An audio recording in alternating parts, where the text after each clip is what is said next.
আটা ময়দা সুজি চাল গুঁড়ো ছাড়াই এই রেসিপিটা আপনারা লাঞ্চে অথবা ডিনারে বানিয়ে নিতে পারেন।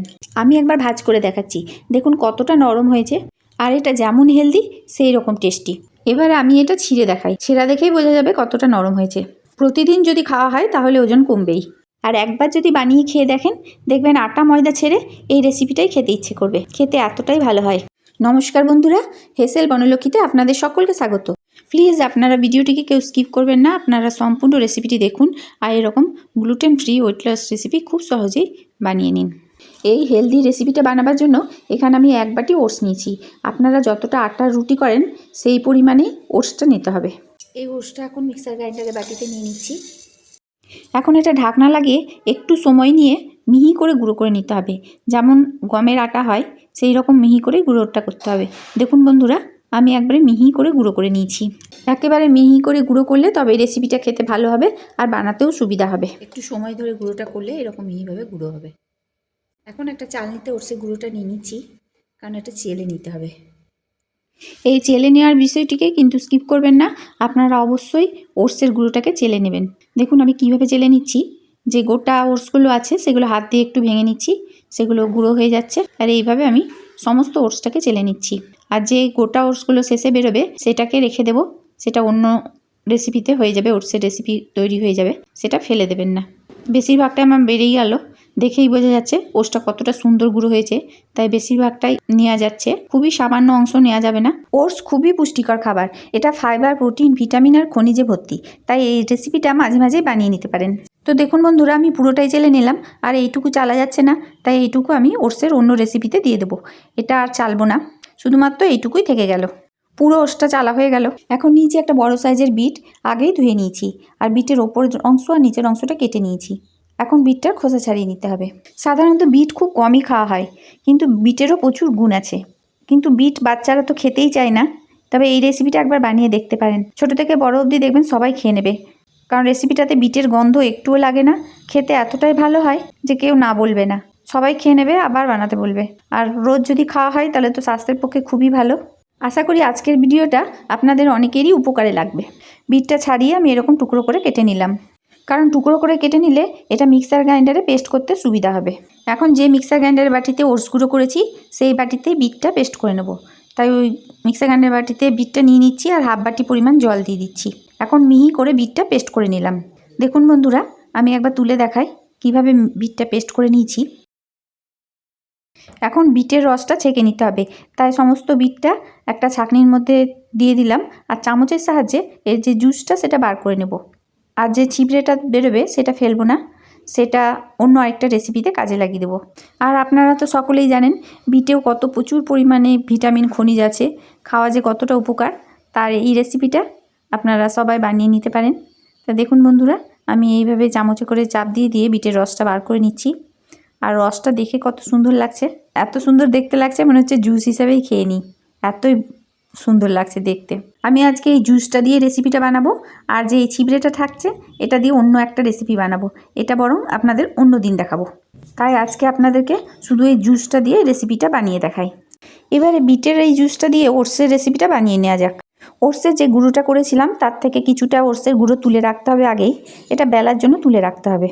বাকি ওটসের গুঁড়োতে দিতে হবে পরিমাণ মতো লবণ, আর লবণটা খুব ভালো করে ওটসের আটার সাথে মিশিয়ে নিতে হবে।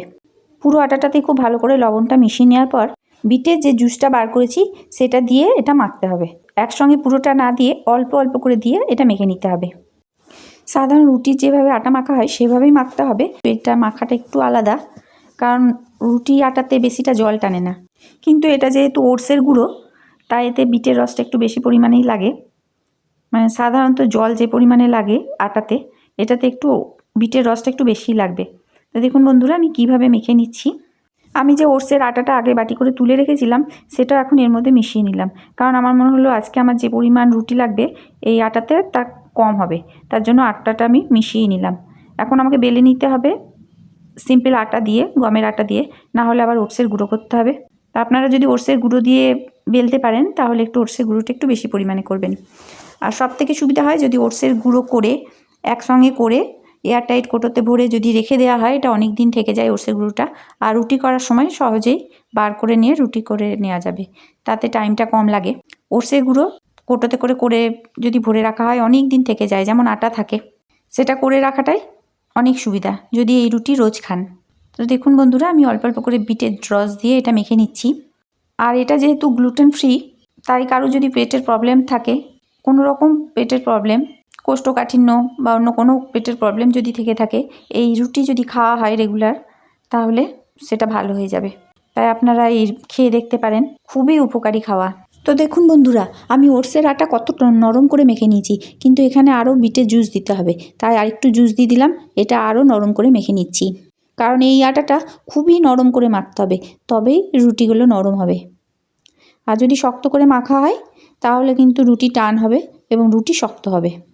এবারে দেখুন, দেখেই নিশ্চয়ই বোঝা যাচ্ছে আটাটা কতটা নরম করে মাখা হয়ে গেছে, হাতে লাগছে এতটাই নরম হয়েছে। ঠিক এইভাবেই আটাটা মেখে নিতে হবে। এখন এর মধ্যে দিচ্ছি 1 চামচ মতো সাদা তেল। এখন তেল দিয়ে আটাটা আরেকবার মেখে নিতে হবে, তাহলে যে চ্যাটচ্যাটানি ভাবটা সেটা সম্পূর্ণভাবে চলে যাবে। আপনারা যদি তেল না দেন তাহলে সামান্য একটু বাটার অথবা ঘি দিতে পারেন, না দিলেও হবে, তবে দিলে কি একটু চ্যাটচ্যাটানি যে ভাবটা আছে সেটা চলে যাবে। আমি আটাটা আরেকবার খুব সুন্দর করে মেখে নিলাম। এখন এটা থেকে লেচি কেটে নিতে হবে। সাইজটা আপনারা আপনাদের প্রয়োজন মতো করতে পারেন, তবে আমি যে সাইজে রুটি করি সেই সাইজেই লেচিগুলো কেটে নিচ্ছি। লেচিগুলো কেটে নেওয়ার পর আমি গোল গোল করে পাকিয়ে নিলাম।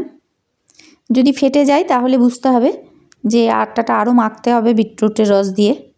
তো দেখুন কেমন চিকন হয়েছে লেচিগুলো, এইভাবে চিকন করে লেচিগুলো তৈরি হবে। এখন যেহেতু আমার ওটসে আটাটা শেষ হয়ে গেল, তাই আমি সিম্পল আটা দিয়ে রুটিগুলো বেলে নিচ্ছি। সাধারণ রুটি যেভাবে বেলা হয় সেভাবে বেলতে হবে। যদি সাইড থেকে ফাটল ধরে তাহলে বুঝতে হবে এটা আরও নরম করে মাখতে হবে, কিন্তু আমার সুন্দর করে মাখা হয়েছে, কোনো সাইড থেকে ফাটল ধরছে না বা রুটিও ফেটে যাচ্ছে না। রুটিটা বেলা হয়ে গেলে এক্সট্রা যে আটাটা লেগে থাকবে সেটা অবশ্যই এইভাবে ঝেড়ে ফেলতে হবে। এখন সেঁকে নিচ্ছি। আমি চাটুতে দিয়ে দিলাম, চাটুটা আগেই গরম করেছি, গরম চাটুতে রুটিটা দিয়ে দিলাম। কিছুক্ষণ হওয়ার পর তারপর রুটিটা উল্টাতে হবে। যখন ওপর দিকটা শুকিয়ে আসবে তখনই রুটিটাকে উল্টে দিচ্ছি। দেখুন রুটিটা উল্টে নেওয়ার পর আরও কিছুক্ষণ অপেক্ষা করতে হবে।